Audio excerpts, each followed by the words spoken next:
আসসালামু আলাইকুম ভাই, কেমন আছেন? ওয়ালাইকুম আসসালাম। তো আপনি যেতে পথে আপনাকে হঠাৎ করে আমি বাধা দিলাম আর কি, আপনি কিছু মনে করবেন না তো? না, ইনশাল্লাহ কোনো কিছু মনে করি না। তো আমি ইসলামিক দৃষ্টি থেকে আজকে যেহেতু প্রথম রোজা, হ্যাঁ, সেটা হচ্ছে আমি আপনাকে ছোটোখাটো একটা প্রশ্ন করবো, যদি ইনশাল্লাহ আপনি উত্তর দিতে পারেন তাহলে ছোট ভাইয়ের পক্ষ থেকে ছোটোখাটো একটা উপহার আছে। তো প্রশ্ন কি করবো ইনশাল্লাহ? আলহামদুলিল্লাহ, উত্তর দিতে পারবেন তো? ইনশাল্লাহ। তো ছোটোখাটো প্রশ্ন, এটা না পারলেও কোনো সমস্যা নাই, কারণ আমাদের ভিতরে ইসলামের যারা ভাই মুসলমান রয়েছে তারা অবশ্যই প্রশ্ন উত্তর দেবে। তো ছোটোখাটো প্রশ্ন হচ্ছে, এই যে আমরা রোজা রাখি, এই রোজা রাখাটা কি ফরজ নাকি নফল নাকি সুন্নত নাকি ওয়াজিব? এটা তো ফরজ। এটা কি আপনি ভেবেচিন্তে বলতেছেন?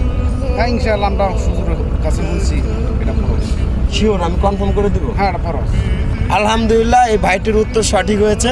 তো সবাই দোয়া করবেন তার জন্য, আর ভালো থাকবেন, সুস্থ থাকবেন সবাই। আর অবশ্যই ইউটিউব চ্যানেল এবং টিকটকের চ্যানেল আপনারা সাবস্ক্রাইব করবেন, সঙ্গে থাকবেন, বেশি বেশি শেয়ার করে দেবেন ভিডিওটি। আসসালামু আলাইকুম।